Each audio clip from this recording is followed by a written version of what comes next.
പിന്നെ ഇതിൽ വേറൊരു കാര്യമുള്ളത് എന്താണെന്ന് വെച്ചാൽ, ഈ എഴുതി വിടുന്നതും ഈ പാരൻസിനെ വിളിച്ചിട്ട്, അതായത് രക്ഷിതാക്കളെ വിളിച്ചിട്ട് അടുത്ത വർഷം അവിടെ സ്ഥാപനം ഉണ്ടാവില്ല, നിങ്ങളെ മക്കളോട് നന്നായിട്ട് പഠിക്കാൻ പറയേണ്ടി, വേറെ സ്ഥാപനത്തേക്ക് മാറുന്ന സമയത്ത് പിന്നെ നല്ല മാർക്ക് ഉണ്ടെങ്കിലേ നിങ്ങളെ മക്കൾക്ക് വേറെ സ്ഥാപനത്തിൽ അഡ്മിഷൻ കിട്ടുള്ളൂ, അപ്പോൾ നല്ലോണം പഠിക്കാൻ പറയണം, അവിടെ അടുത്ത വർഷം ഉദവി കോഴ്സ് ഉണ്ടാവില്ല എന്നുള്ള രീതിയിലെ പ്രചരണം നടത്തിയതൊക്കെ അവിടുത്തെ ഉദവി ഉസ്താദുമാരാണ്.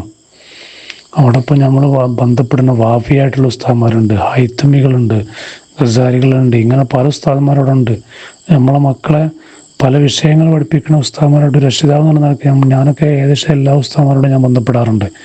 ഏതെങ്കിലും വിഷയത്തിൽ മക്കളെ ബാക്കിലാണെങ്കിൽ ആ വിഷയത്തെ പ്രത്യേകിച്ച് ചോദിച്ച് ഇങ്ങനെയൊക്കെ ബന്ധപ്പെടുന്ന ആളാണ് ഞാൻ. അതേപോലെ അവിടുത്തെ ഓഫീസിലുള്ള സ്റ്റാഫുമായിട്ട് ബന്ധപ്പെടലുണ്ട്. ഇവരാരും ഞങ്ങളോടൊന്നും പറഞ്ഞിട്ടില്ല ഇത്രയും കാലത്തിൻ്റെ അടുക്ക്. അതൊക്കെ നല്ല ബന്ധം പുലർത്തിയിരുന്ന ആളുകളാണ്. ഇവരാരും ഞങ്ങളോട് പിന്നെ അത് സ്ഥാപനം അടച്ചു പോരുന്ന വെക്കേഷൻ സമയത്ത് പോലും ഇതുപോലുള്ള വാഫികളോടും അയത്തമയായിട്ടുള്ള ഉസ്താദന്മാരോടൊക്കെ ഞങ്ങൾ വിളിച്ച് ബന്ധപ്പെടുന്നതും, എപ്പോഴെങ്കിലുമൊക്കെ സ്റ്റാറ്റസ് കാണും ഉസ്താദ് അവിടെ ഉള്ളത്, എന്താ വിശേഷങ്ങൾ, നാട്ടിലെ പിന്നെ അങ്ങനത്തെ കാര്യങ്ങളൊക്കെ, ഫാമിലി മാറ്റേഴ്സ് ഒക്കെ ചോദിക്കണം ഉസ്താദന്മാർ. അത്രയും ബന്ധം ഉസ്താദന്മാരുടെ ഉള്ളതുണ്ട്. ഇവരാരും ഞങ്ങളോട് അത്രയും ഫാമിലി ബന്ധം പോലെ നടന്നിരുന്ന ഉസ്താദന്മാരാരും ഞങ്ങളോട് അടുത്ത വർഷം അവിടെ വാഫിയല്ല, ഉദവി കോഴ്സ് ഉണ്ടാവില്ല, അതുകൊണ്ട് മക്കളവിടുന്ന് മാറ്റേണ്ടി വരും, അപ്പം നല്ല പഠിക്കാൻ വരേണ്ടി, ഇങ്ങനത്തെ ഒരു വാക്ക് കൊടുത്തൊരു ഉസ്താദന്മാർ 3 വർഷം പരിചയമുള്ള ഉസ്താദന്മാർ ആരും ഞങ്ങളോട് പറഞ്ഞില്ല. പക്ഷേ 1 കൊല്ലം 1.5 കൊല്ലം അല്ലെ 2 കൊല്ലം ഉദവികളാണ് ഞങ്ങളെ വിളിച്ചിട്ട് ഇത്തരം കാര്യങ്ങളൊക്കെ ഗ്രൂപ്പിൽ എഴുതി വിടുന്നതും ഞങ്ങളെ വിളിച്ച് പറയണതും. രക്ഷിതാക്കളാണെങ്കിലും ഒക്കെ അതാണ്.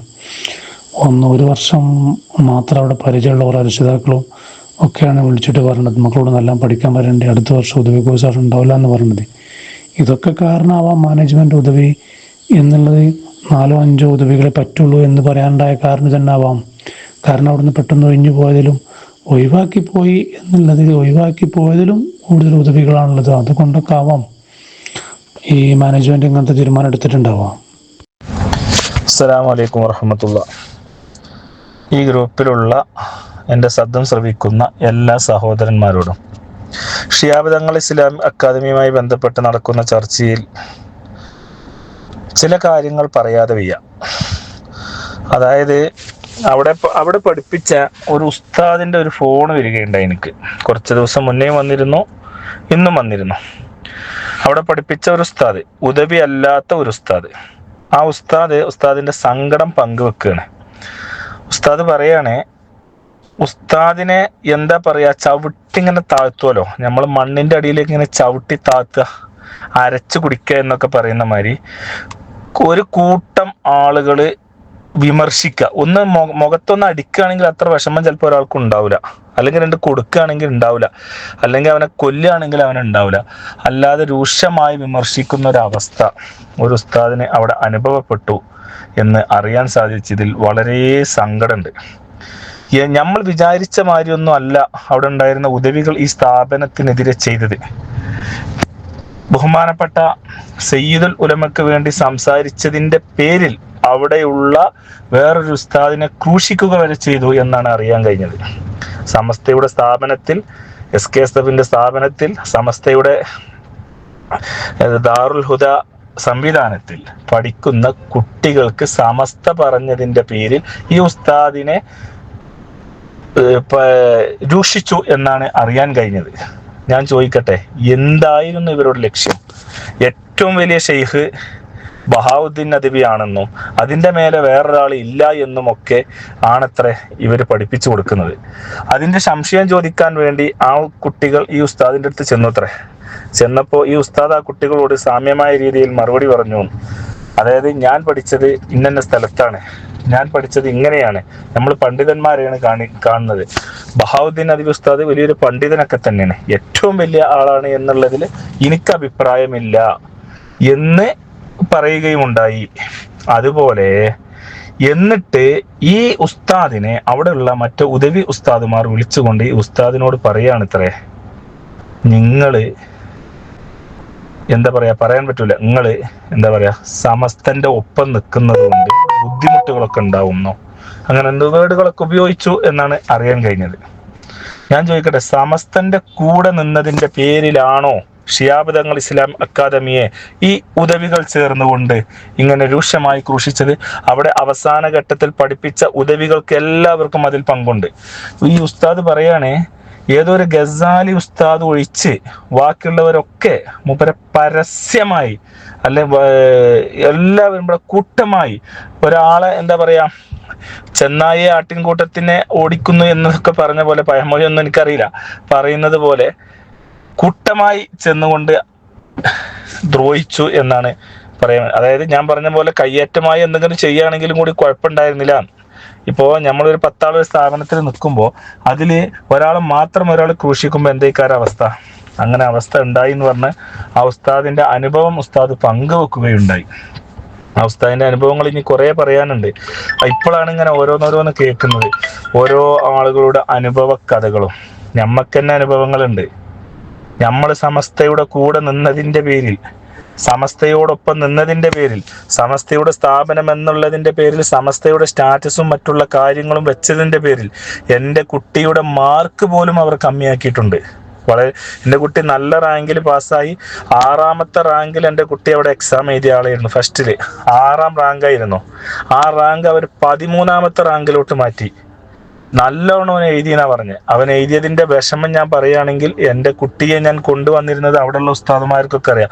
ഒരു ദിവസം 2000 രൂപ ചെലവാക്കിയിട്ടാണ് ഞാൻ എൻ്റെ കുട്ടിയെ എക്സാം എഴുതിപ്പിച്ചത്. അവിടെയുള്ള ഉസ്താദുമാർക്കും പ്രിൻസിപ്പൾക്കും 2000 രൂപ ഒരു ദിവസം ഞാൻ ചെലവാക്കി. എന്തിന്? എൻ്റെ കുട്ടിയുടെ കാല് നിലത്ത് കുത്താൻ പറ്റാത്ത സാഹചര്യം ഉണ്ടായിട്ട് പോലും അവിടുത്തെ മാനേജ്മെന്റും അവിടുത്തെ ഉസ്താദുമാരും എനിക്ക് അതിനുള്ള ഇത് ഒഴിച്ചു, നിങ്ങൾ കുട്ടികളെ എക്സാമിന് കൊണ്ടുവരി, 2ാമതൊരു എക്സാം വെച്ച് കഴിഞ്ഞാൽ അതിലെഴുതുമ്പോൾ കുട്ടികളുടെ റാങ്ക് ലിസ്റ്റിന് ഇത് സംഭവിക്കുമെന്ന് പറഞ്ഞപ്പോൾ ഞാൻ രാവിലെ വീട്ടിൽ നിന്ന് 8:30 മണിൻ്റെ എക്സാമിന് 6 മണിക്ക് എൻ്റെ തൊഴിലൊക്കെ ഒഴിവാക്കി ഞാൻ എൻ്റെ കാറെടുത്ത് ഒരു ഡ്രൈവറെയും പറഞ്ഞയച്ച് ഞാൻ അങ്ങോട്ട് കൊണ്ടുപോകും, ഞാനില്ലാത്ത ദിവസം. എന്നിട്ട് അതിലോട്ട് 1000 റുപ്യേൻ്റെ എണ്ണ അടിച്ച്, പൈസ പോയതല്ല, ഇങ്ങനെയൊക്കെ എഴുതി എല്ലാ വിഷയവും കറക്റ്റായിട്ട് എഴുതി അത് കഴിഞ്ഞ് എടുത്തിട്ടാണ് ക്ലാസ്സിലോട്ട് കൊണ്ടുപോയി വിട്ടിക്കല്. അത് കഴിഞ്ഞ് എടുത്തിട്ടാണ് ക്ലാസ്സിൽ നിന്ന് പുറത്തു കൊണ്ടുവന്നത്.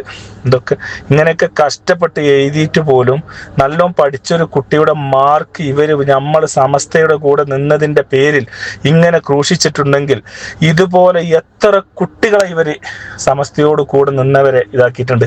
അല്ലാത്തവർക്ക് അവർ മാർക്കും കൂടുതൽ ഇട്ട് കൊടുത്തിട്ടുണ്ട് ഇല്ലേ? എന്നിട്ട് അവർ നമ്മളെ കുട്ടികളൊന്നും വിളിച്ചില്ല. നമ്മളെ കുട്ടികളൊന്നും വിളിച്ചില്ല.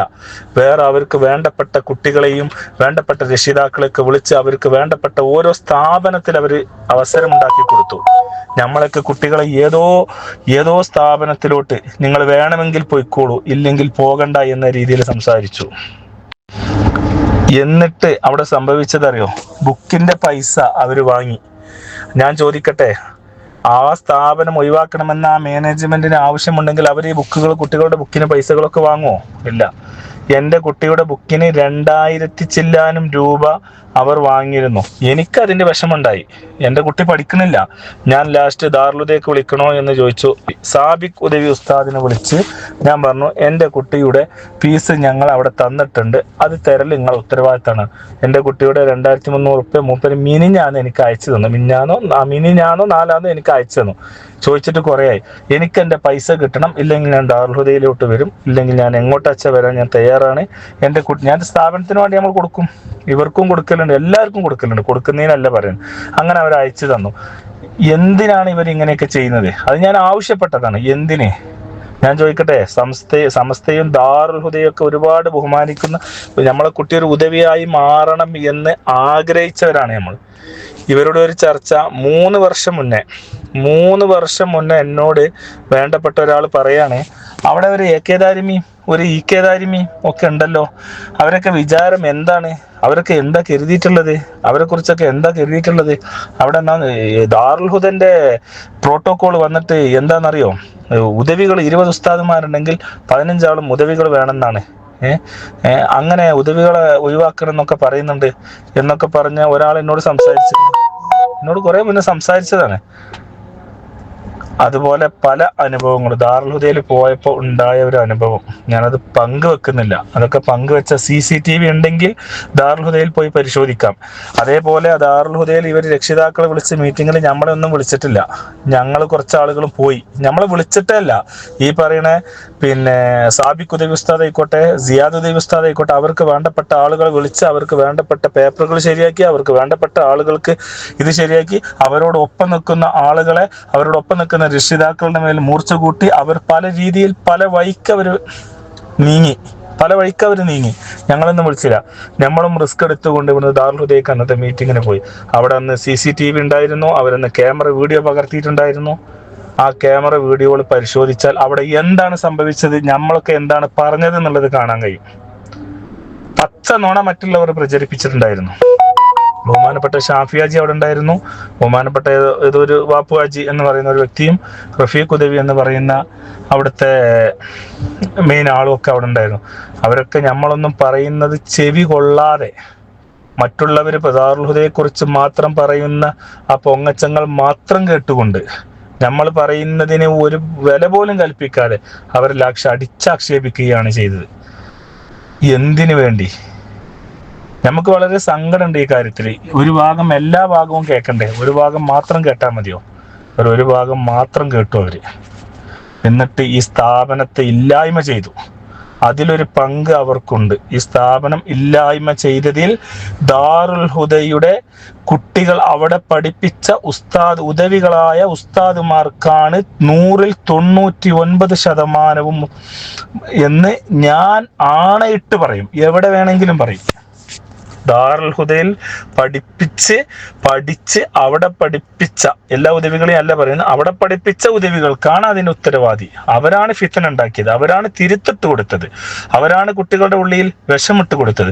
ഇന്റെ ചെറിയ ഒന്നും അറിയാതെ ചെറുക്കൻ അവർ ഉസ്താദിനെ പഠിക്കണം. ബഹുമാനപ്പെട്ട ബഹാവുദ്ദീൻ നദവി ഉസ്താദ് ഒരു പണ്ഡിതനാണ്. നമ്മൾ കണ്ടാൽ മുമ്പരെ കണ്ട അത്ര ബഹുമാനത്തോടു കൂടി കാണുന്ന ആള്. അതായത് ഒരു പണ്ഡിതനാണ്, സമസ്ത മുഷാവറ അംഗാണ്. പക്ഷേ ചെറിയ കുട്ടികളുടെ ഉള്ളിൽ പോലും അവിടെ പോയപ്പോൾ നമ്മളൊക്കെ സമസ്ത പഠിപ്പിച്ചു കൊടുക്കണോണ്ട് അറിയാം. വേറൊരു കുട്ടിനോട് സയ്യിദുൽ ഉലമ ആരാന്നും ശംസുൽ ഉലമ ആരാന്നൊക്കെ ചോദിച്ചാൽ ചിലപ്പോൾ ചില കുട്ടികൾക്ക് അറിഞ്ഞോളണമെന്നില്ല.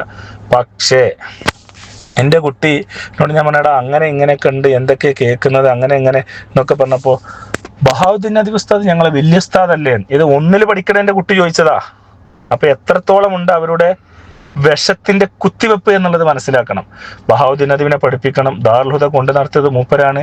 ദാറുൽ ഹുദയെ കുറിച്ച് പഠിപ്പിക്കണം, എല്ലാതും പഠിപ്പിക്കണം. ദാറുൽ ഹുദന്റെ സ്ഥാപനമാണല്ലോ. അതുപോലെ ഇപ്പുറത്ത് സമസ്തയെയും അതിന്റെ ഘടകങ്ങളെയും പഠിപ്പിക്കണം എന്നാണ് എനിക്ക് പറയാനുള്ളത്. പക്ഷെ അവരൊന്നും അത് ചെയ്തില്ല. അവരെന്തെല്ലാം ചെയ്തു എന്നുള്ളതൊക്കെ അറിയണമെങ്കിൽ നേരിട്ട് കണ്ട അനുഭവസ്ഥർ എന്നുള്ള നിലക്ക് കുറെ കാര്യങ്ങൾ പറയാനുണ്ട്.